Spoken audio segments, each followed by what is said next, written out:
ছোটবেলা থেকে চানাচুর বলতে আমার একটাই পছন্দ, মুখরোচক, স্বাদে স্বাস্থ্যে। ভালো খান, সুস্থ থাকুন। মুখরোচক, ভালোবাসার ৭৫ বছর। টলিউডে এখন সবচেয়ে চর্চিত নাম পরিচালক রাহুল মুখোপাধ্যায়। তার পরিচালনায় SBF এর প্রযোজনায় পুজোয় মুক্তি পাবার কথা প্রসেনজিৎ ও অনির্বাণ জুটির ছবি। ছবির ঘোষণা হওয়ার পরপরই ফেডারেশনের তরফ থেকে রাহুলের বিরুদ্ধে অভিযোগ জানানো হয় ফেডারেশনকে না জানিয়ে বাংলাদেশের OTT প্ল্যাটফর্ম চরকির একটি প্রজেক্টের শুটিং সেরে এসেছেন ওপার বাংলা থেকে।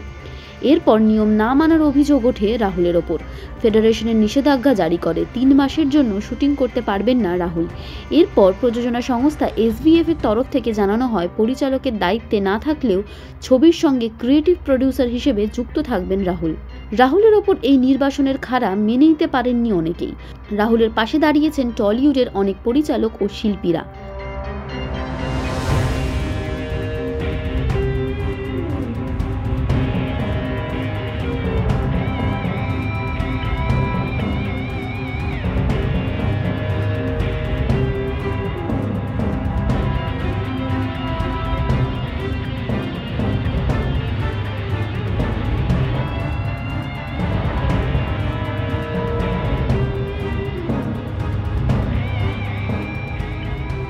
এই বিষয়ে ফেডারেশনের তরফ থেকে স্বরূপ বিশ্বাস জানিয়েছেন রাহুল মুখোপাধ্যায় ক্রিয়েটিভ প্রডিউসার হিসেবে যুক্ত থাকবেন সে বিষয়ে ফেডারেশনের কাছে কোনো চিঠি বা ইমেল যায়নি প্রযোজনা সংস্থার তরফ থেকে।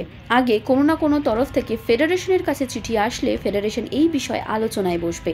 এখন দেখার ফেডারেশন ও রাহুল মুখার্জি এই বিতর্ক আগামী দিনে কোন মোড় নেয়, এবং একই সঙ্গে নজর থাকবে পুজোর ছবির শুটিংয়ের কাজ আগামী দিনে কিভাবে এগোয়।